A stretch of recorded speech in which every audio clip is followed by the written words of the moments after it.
Isaac Newton took the better part of 2 decades to finish the book that invented modern physics and spent chunks of those years just, gardening and grinding lenses by hand. Right. By every metric your job runs on, Newton would be on a performance improvement plan. So maybe the metric is the problem, not you. Yeah, I mean, it is the ultimate historical irony, really. The guy who quite literally defined the laws of motion he'd be fired today for not moving his mouse enough on his computer. Exactly. And that gets straight to the heart of what we are pulling apart today. We are doing a deep dive into the ideas inside Cal Newport's book, Slow-Productivity, The Lost Art of Accomplishment Without Burnout. Because the mission here is to prove to you, the listener, that your current state of burnout, that bone-deep exhaustion you feel staring at a screen at 5 p.m. on a Tuesday, it isn't a failure of willpower. It's really not. It is not a discipline problem. It's a fundamental accounting mistake. You are being measured by the completely wrong ruler. Right, because we are operating in this economic sector knowledge work that never actually developed a true metric for output. Yeah. When the shift happened, from factory floors to office buildings, management basically stared into this massive void where measurable output used to be. It's just a black hole. Exactly. And because they couldn't measure the actual work of human thought, they defaulted to the only thing they could visibly see, which was activity. Right. We're trying to measure human thought with a stopwatch. Yeah. Which, I mean, it sounds completely absurd when you say it out loud, but it is the invisible water we're all swimming in. Yeah. To understand how we ended up trapped in this, we really have to look backward. Yeah. How did we invent this wrong ruler in the first place? Yeah. Because productivity wasn't always this vague, anxiety-inducing cloud, right? It used to be incredibly specific. Oh, incredibly specific and completely tangible. If you go back to agriculture, productivity was undeniably concrete. It was literally bushels of wheat per acre of land. Right. You could hold the metric in your hands, and because you could measure it, you could improve it. Take the British agricultural revolution in the 17th century. They developed something called the Norfolk four-course system. Okay, I've heard the term, but what actually made it a productivity breakthrough? So it was a revolution in crop rotation. Before this, farmers had to leave fields completely unplanted for a year just to let the soil recover its nutrients. Right, so they're losing a whole year of output. Exactly.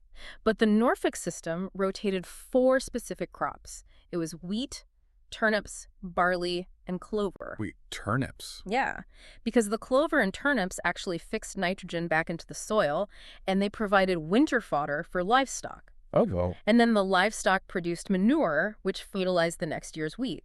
So you eliminated that fallow year entirely, you changed the inputs, you measured the output, and you saw this tangible, undeniable increase in bushels per acre. It was this perfect, closed-loop feedback system. So the farmer knows exactly what works and what doesn't. Right. And when the Industrial Revolution arrives, early capitalists basically take that exact same farming concept and just drop it onto the factory floor.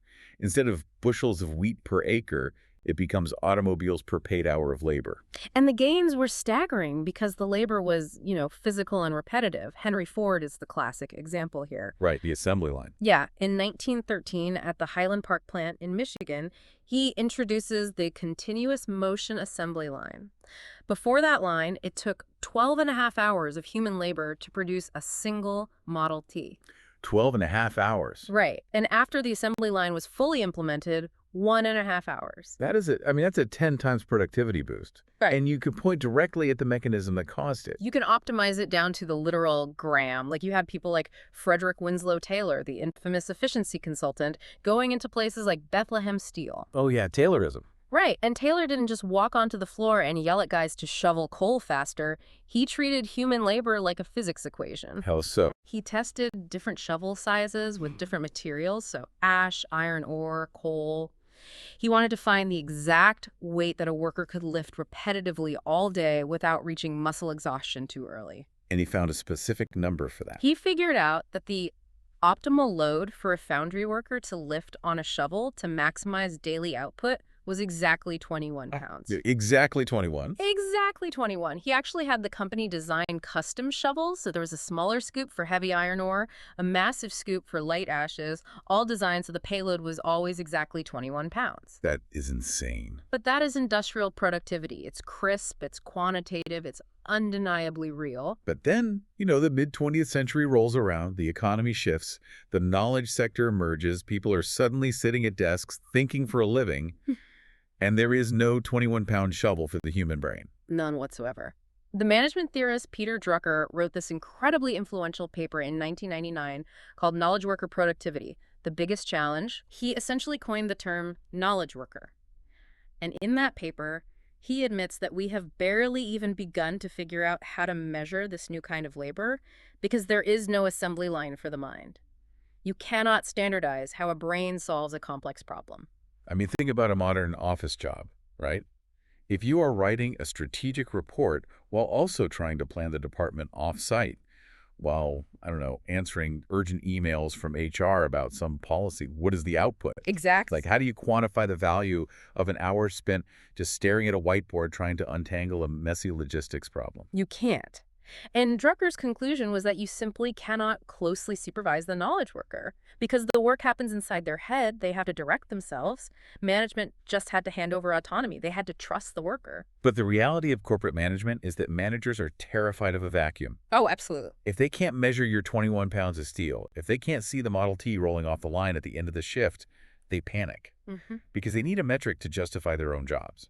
And into that massive void stepped what Cal Newport calls pseudo-productivity. Right. Because managers couldn't measure actual cognitive output, they started using visible activity as a crude proxy for productive effort.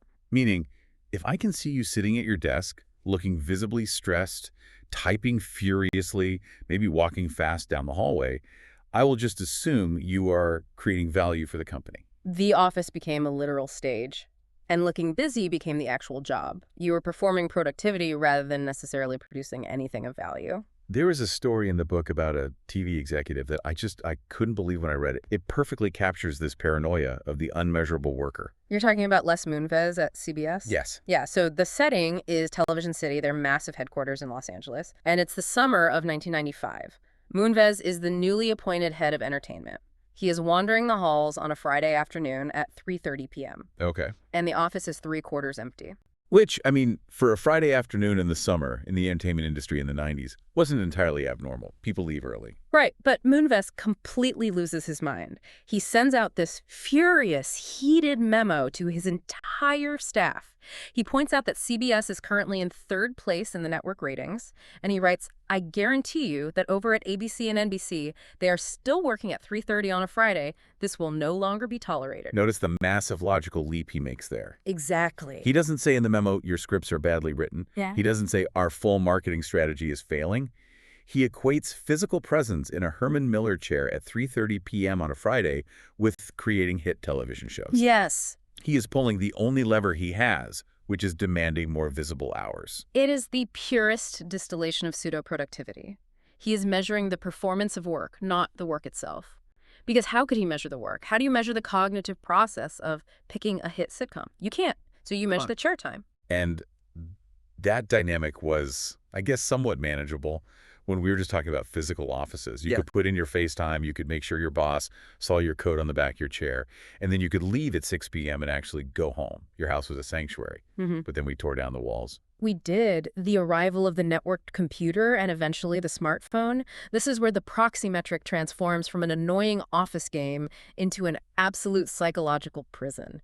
Because once we got email, and then smartphones, and then tools like Slack and Microsoft Teams, and especially when remote work exploded, the stage where you performed your busyness suddenly became a 247 broadcast network. Right. You couldn't just sit at your desk to look busy. Right. You had to actively project busyness into the digital ether constantly. The software company Rescue Time did a fascinating and frankly horrifying study on this. They looked at the anonymized log data of over 10,000 knowledge workers to see how they were actually interacting with their computers. And what did they find? The data revealed that the average worker was checking their inbox or their instant messenger app roughly once every 6 minutes. Once every 6 minutes. You cannot hold a complex thought in your head for a single uninterrupted hour if you are pivoting your attention to an inbox 10 times during that hour. You can't. It creates devastating context switching costs. Yeah. Every time you glance at a Slack message, even if you don't reply to it, your brain loads the context of that new problem. When you try to return to your original task, it takes significant cognitive energy and time to reload the original context. Right. Doing that every 6 minutes means you are operating in a state of permanent cognitive friction. Wait, so if we can't measure the brain, we just measure the keyboard clicks and the response times? It's like measuring a chef's skill by how loudly they chop onions. Yes. Like the loud chopping has absolutely no correlation with whether the soup actually tastes good. But when the chopping is the only metric the restaurant manager tracks, the chef is going to spend all day furiously smashing onions instead of carefully tasting the broth. Exactly. The busyness stops being a proxy for the work. It actually becomes the entirety of the work. You are hired to be a chef, but you spend 8 hours a day doing percussive onion chopping just to prove you are employed. Which brings us to the ultimate collapse of this system, right? The Zoom apocalypse during the pandemic and that incredibly tragic story of Jonathan Frostick. Right, Jonathan Frostick. So he was a manager at an investment bank who suffered a severe heart attack on a Sunday afternoon. A Sunday. Yeah, he survived, and he wrote a LinkedIn post about it later that went massively viral. And what resonated with millions of people wasn't just that he had a heart attack from stress, but his specific internal monologue in the moment it was happening. Yeah, this part is wild. His very first thought when he realized he was having a heart attack, before he thought about his wife, before he thought about his mortality, was relief. Relief. He felt a wave of relief that he wouldn't have to be on Zoom meetings all day Monday. I mean, he admitted his work days had stretched so far into his personal life that he was working weekends, prepping on Friday nights for Monday morning syncs, completely exhausted. And it took a literal near-death experience for him to realize how pathological that relationship to activity had become. He wasn't an outlier either. That period highlighted how digital tools had taken the demand for visible activity and pushed it way beyond human biological limits. In a physical office, you could hide in the break room for 10 minutes. In the digital panopticon, this environment where you feel constantly surveilled by software, you cannot hide. No.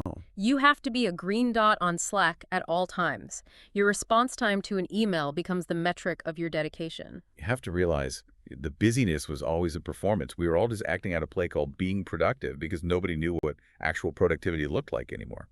We were performing for a metric that didn't even measure the thing we were paid to do.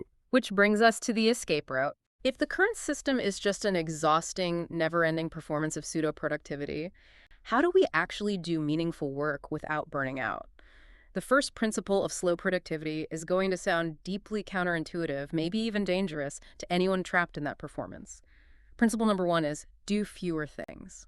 I can hear middle managers everywhere breaking out in a cold sweat. Oh, absolutely. Because when you hear do fewer things, a manager hears be a slacker. They hear lower your output. But the book introduces this concept called the overhead tax, which I'm convinced is the most important invisible force in modern work. The overhead tax is the hidden killer of knowledge work capacity. Here is the mechanism of how it functions. Every single project, task, or commitment you agree to take on does not exist in a vacuum. It drags its own logistical baggage into your life. Right. It brings back and forth email threads to clarify details, weekly status update meetings, check-ins with stakeholders, and administrative busy work. You don't just, write the strategy report. You have a kickoff meeting about the report. You email the data analytics team to pull numbers for the report. You wait 3 days for them. You have a sync up to discuss why the numbers look weird. And all of that administrative burden activates the moment you say yes to the project, long before you sit down to do the core cognitive work of actually writing the strategy. The book uses a specific mathematical example that really crystallized this dynamic for me. Imagine your job is to produce a specific type of report. And let's say the actual deep work, the focused effort to research and write a single report takes exactly 7 hours. But because of the overhead tax we just described, simply having that report active on your to-do list generates 1 hour of administrative overhead per day. That's answering emails about it, attending a brief stand-up meeting, and just the mental space it occupies. So if I am a traditional hard worker, eager to prove my worth, and I take on 4 of these reports at the exact same time to show my boss I'm a high-capacity go-getter, what happens to my day? You are now paying 4 hours of overhead tax every single day.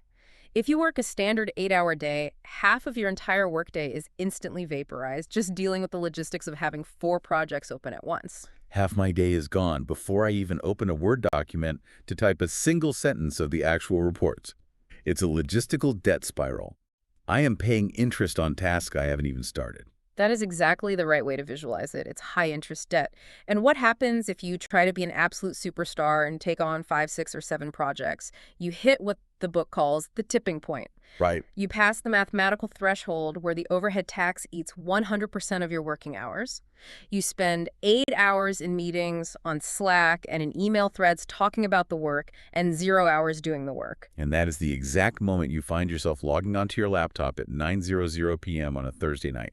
You're exhausted, your family is asleep, and you're finally sitting down to actually write the report because your entire official workday was consumed by the overhead tax of managing the expectations of the work. This is why the instruction to do fewer things isn't about producing fewer results over the course of a year.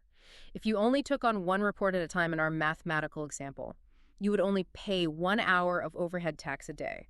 You would have 7 clear hours. You would finish that report in a single day. Right, and then you just move to the next one. Exactly. You actually produce results much faster and at a higher quality because you aren't drowning in administrative mud.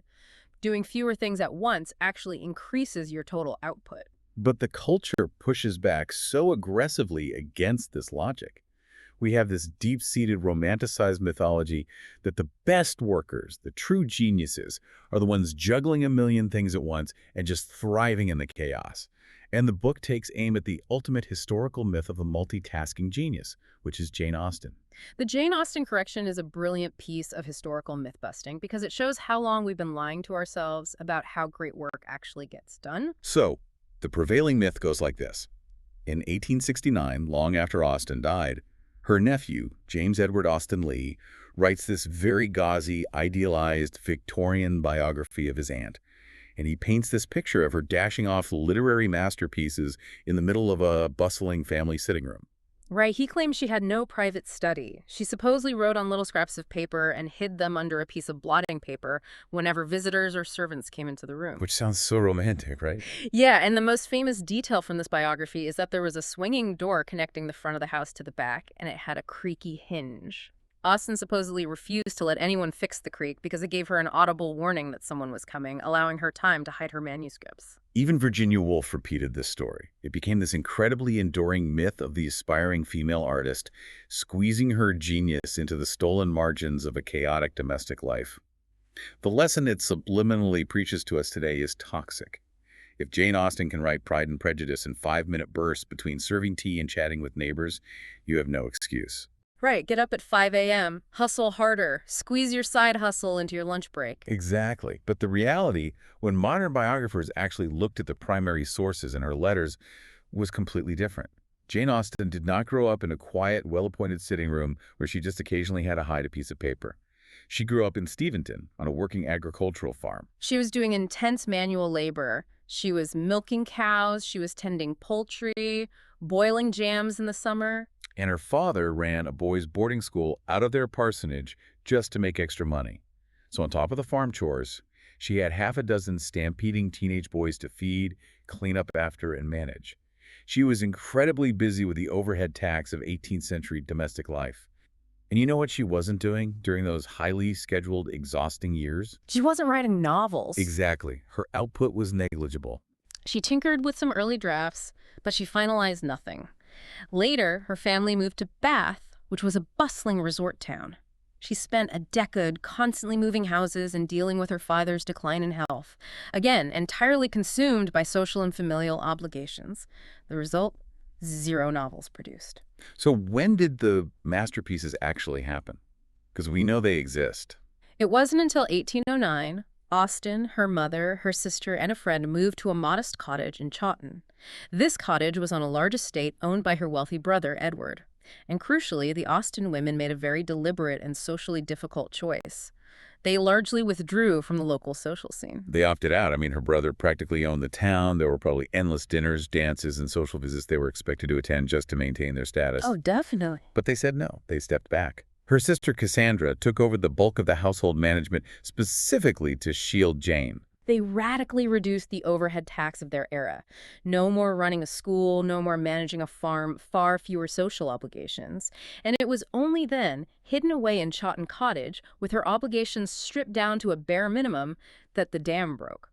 In that specific window of reduced activity, she finalized and published Sense and Sensibility, Pride and Prejudice, Mansfield Park, and Emma.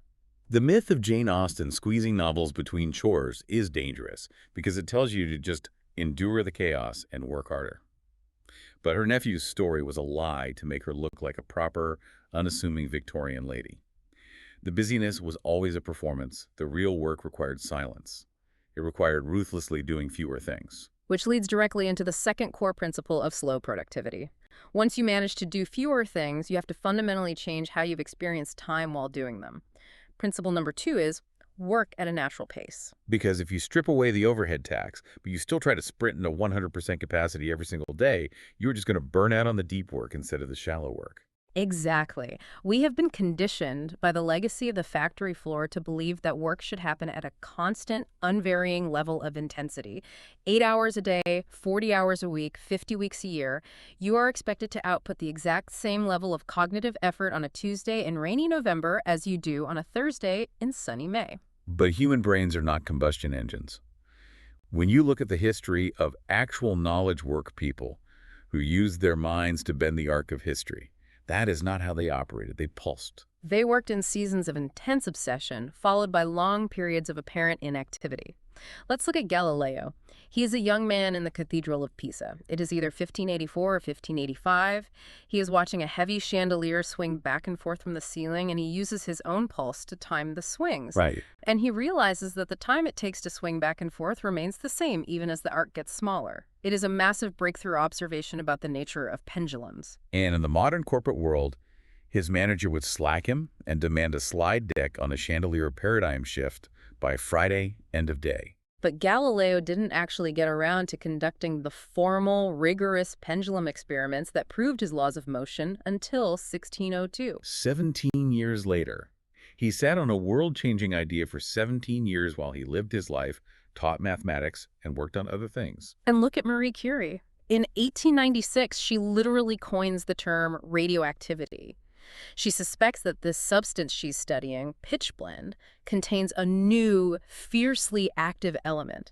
This is Nobel Prize-winning stuff. It is the precipice of a massive scientific revolution. So the modern instinct says she immediately pulls an all-nighter in the lab. She orders takeout, drinks coffee, and grinds until she isolates it. No. She and her husband Pierre pack up their newborn daughter, shutter their flat in Paris, and retreat to the French countryside for an extended summer vacation. I love that. Right. They rented a peasant house, they climbed hills, visited grottos, and bathed in rivers for months. They completely disconnected. She holds the key to the atomic age in her hands and says, "Cool, I'm going swimming for the summer." And then there's Copernicus. He reads Ptolemy in 1496. He doesn't even write down a working draft of his theories on planetary motion, the idea that the Earth revolves around the sun, until 1510. And then he waits another 3 decades to finally publish his masterwork, De Revolutionibus. The point of looking at these timelines isn't to say we should all take 30 years to finish a project. The point is that the always-on 40-hour grind isn't some biological gold standard of productivity that we are currently falling short of. It is a historical freak. It is a completely unnatural adaptation of factory shift work forcibly applied to the human brain. I have to challenge this a bit, though. Okay, go ahead. Because you are citing Renaissance scientists and early 20th century physicists who didn't have internet connections. What about today? What about hyper-competitive modern industries? Look at Lin-Manuel Miranda. Didn't he grind nonstop to create Hamilton?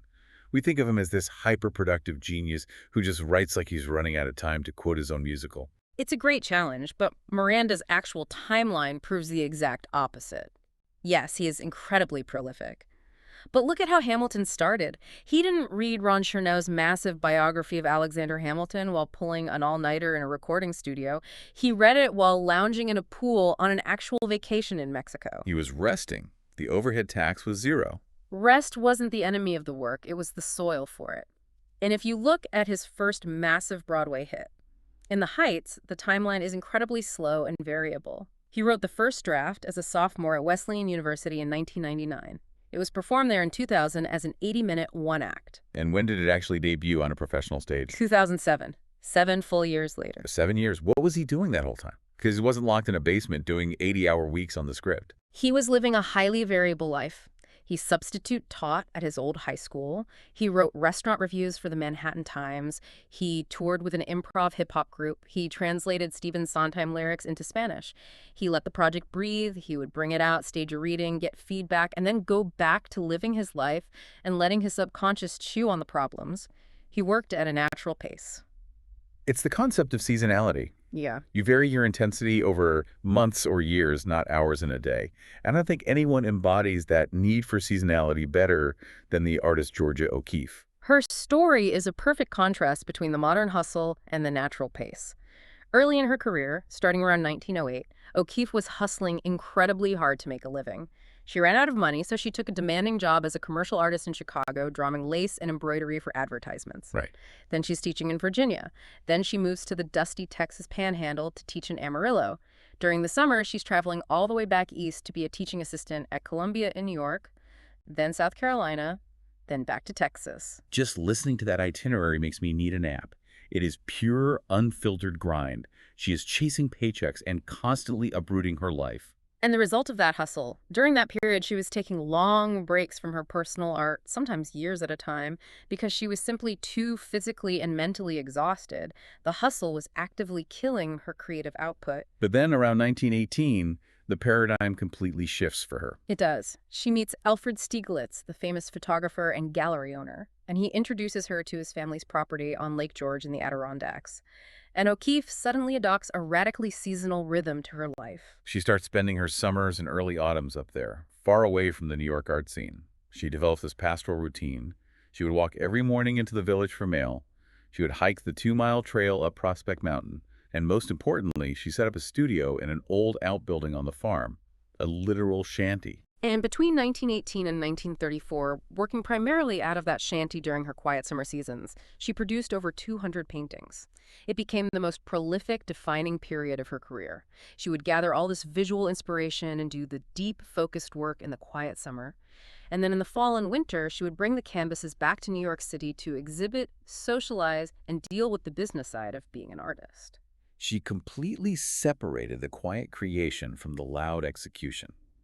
She didn't try to paint a masterpiece while also attending gallery parties in the same week. It's a profound lesson. You were trying to sprint a marathon because your manager is holding a stopwatch and counting your Slack messages. But the busyness was always a performance.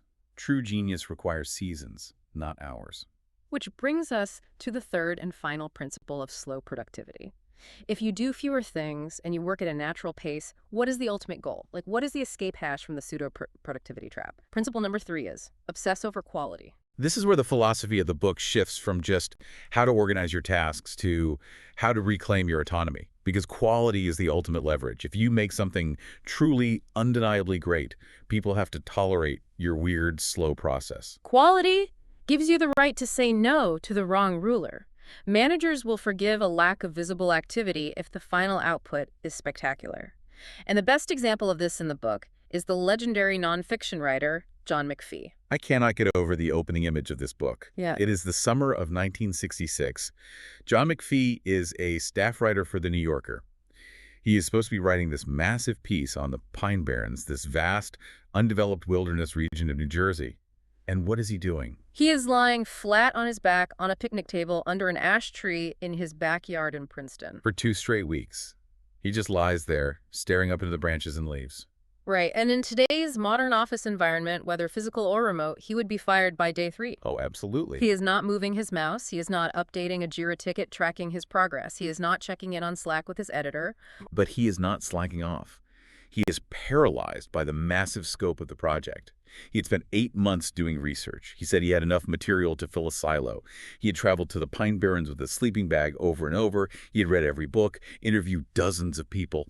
And now he had all this raw data, and he had to figure out how to structure it into a coherent narrative. That is the terror of invisible work. There is zero measurable output when you are just thinking. But that thinking is the actual job. He lay on that table for 2 weeks until he finally had the breakthrough. He realized he needed to use the 79-year-old local guy he'd met, Fred Brown, as the structural through line. Right. He would introduce Fred early and then branch off into the geology and history from their conversations and always return to Fred. Once he had the structure, he got off the table. And it still took him a year, working in a tiny, distraction-free rental office across from a Swedish massage parlor, to actually write the piece. But it became this iconic 30,000-word, two-part masterpiece. And if you zoom out on McPhee's career, he's published 29 books. He won a Pulitzer Prize. He mentored generations of great writers like David Remnick and Richard Preston. He is wildly productive, but none of his process is busy or frantic. Because he obsesses over quality, he is allowed to be unmeasurable. He proved his value with the final product, so no one cares how long he lies on a picnic table. The exact same dynamic happened with Anthony Zucker, the creator of the television show CSI. The contrast between Les Moonves screaming about Friday afternoons and Anthony Zucker trying to get CSI made is incredible. Zucker was not a busy, established Hollywood insider churning out scripts. He was a tram driver in Las Vegas. He wrote a single spec script called The Runner, got a meeting with Jerry Bruckheimer's production company, and pitched this idea based on a Discovery Channel documentary he saw about forensic investigators. And it was not a smooth, fast path to production. Not at all. He had to rewrite the pilot script 3 separate times just to get it past the initial studio readers. He was bleeding through his savings, his wife was pregnant, and he was taking immense time to just get the script right. Wow. And when they finally shot the pilot and showed it to CBS executives, including, ironically, Les Moonves almost killed it, he said the story was hard to follow and told them to dig deep and redo this thing. The pressure to just ship it, to just be busy and get something on the screen to appease the executives, must have been immense. But Zucker didn't panic and just crank out a generic police procedural. He went back to the editing bay and focused entirely on the quality of the narrative. He took the time to make it undeniable, and the show became a massive billion-dollar global franchise, or look at the musician Jewel. The book tells the story of how she was completely broke, living in her van, playing coffee shops in San Diego. Record labels start courting her. They offer her $1 million signing advance. $1 million to someone living in a van. The obvious answer is to take the money and immediately start frantically recording whatever the label wants. But she understood leverage. She knew that if she took a massive advance, she would owe the label. They would dictate her schedule, her sound, her pace.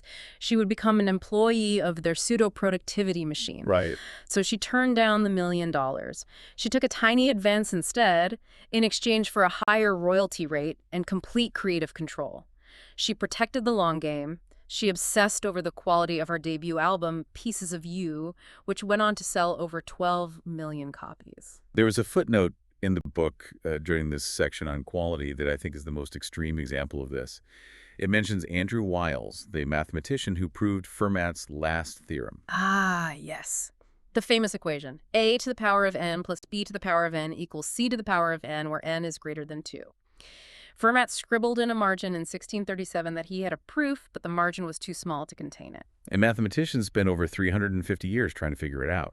Andrew Wiles worked on that proof in secret in the attic of his home for 7 years. 7 years. 7 years of completely invisible, unmeasurable work. 0 academic publications during that time. 0 measurable output for a university metrics committee to evaluate. But the result was a century-defining mathematical breakthrough. It is the purest refutation of the wrong ruler. What actually mattered was never once visible on any metric. If you obsess over quality, you eventually become too valuable to be micromanaged. You can drop the act. Because, as we've been saying, the busyness was always a performance. Now, we have to pause here, because we cannot talk about John McPhee lying on a picnic table for 2 weeks, or Jane Austen retreating to a country estate, or Jewel turning down $1 million without acknowledging a very large, very uncomfortable reality about this philosophy. Yeah, we need to sit in the discomfort for a second. We have to talk about privilege, leverage, and class. Cal Newport is a tenured professor at a prestigious university. John McPhee is a legendary writer. Jewel have generational vocal talent. These people have massive structural leverage. They have autonomy. They can say no to a meeting. They can ignore an email without fear of starvation. Right. But what about the emergency room nerd? What about the Amazon warehouse picker? What about the 23-year-old junior graphic designer whose boss literally installed tracking software on their laptop to monitor their mouse movements and Slack activity minute by minute? If that junior designer tells their boss, "I am pulsing my intensity like Galileo," they are getting fired on the spot. It is a profound critique, and to be fair, Newport half admits this in the text. He acknowledges that the book primarily targets knowledge workers who already possess some degree of autonomy. And if you are doing physical labor, like the warehouse picker concrete productivity metrics actually do apply to you, just like they applied to the factory workers making Model Ts, you are moving physical goods. The ruler actually works for that job. But for that junior knowledge worker, the one trapped in the digital panopticon, slow productivity sounds like a cruel joke. It reads like a manifesto for the privileged. It sounds like a luxury good that only the rich and famous can afford to consume. It is a terrifying trap for those workers, and we shouldn't resolve this cheaply by saying just believe in yourself. But I do think there is a speculative path forward for them using these ideas. Because while it is a luxury to dictate your external terms completely, to refuse meetings, the internal shift is available to everyone immediately. Walk me through that. What does the internal shift look like for someone with a terrible micromanaging boss? It starts with recognizing that the system is broken and that you are being judged by a flawed metric. You have to realize that the panic you feel, the deep guilt you experience when you take 5 minutes to breathe instead of answering email immediately, is an artificial response to an accounting error. It's about self-regulating your stress. You stop equating your moral worth as a human being with your response time on Microsoft Teams. That is a massive psychological unburdening. You might still have to play the game to keep your paycheck, but you stop believing the game is real. You stop letting it define your soul. Exactly. And once you have that internal distance, you push back where you subtly can. You simulate what the software world calls a pull-based workflow. Explain pull-based workflow. In traditional environments, work is pushed onto you. Your boss emails you a task, it's on your plate. A pull-based system like a Kanban board means you only pull a new task into your active workflow when you have completely finished the previous one. A junior worker might not be able to institute a strict Kanban board, but they can simulate it. They can stop immediately volunteering for every new project. Right. They can say, I can take that on, but I won't be able to start until Thursday when this current report is done. You buy back small pieces of your time, you recognize that the overhead tax is real, and you protect yourself from it in the margins. You refuse to fully buy into the panic of the performance. Which brings us all the way back to the image we started with. Let's talk about Isaac Newton again. When Newton was fleeing the bubonic plague in 1665, he retreated to his family farm in Lincolnshire. He sat in the garden, famously watching the apple tree, and spent years working through the inverse square law of gravity optics and early calculus. By modern corporate standards, he was completely inactive. He wasn't underperforming, though. He wasn't lazy. He wasn't lacking discipline. No, he was simply measuring the only thing that ever actually mattered, which was the work itself. He completely ignored the ruler that couldn't see his progress. And that is the ultimate takeaway for you listening to this right now. Everything your office calls productivity, the endless email threads, the back-to-back Zing meetings, the overflowing inboxes, the green status dot next to your name.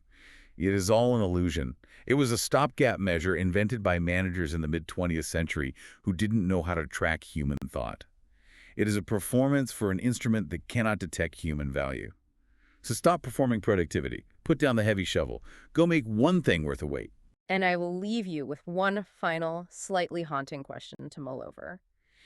If you stripped away all the visible activity from your week, well, I mean, every single meeting, every single reply, every quick Slack check-in, what is the one invisible thing left that actually justifies your paycheck? What if the most productive thing you can do tomorrow is to be completely unmeasurable?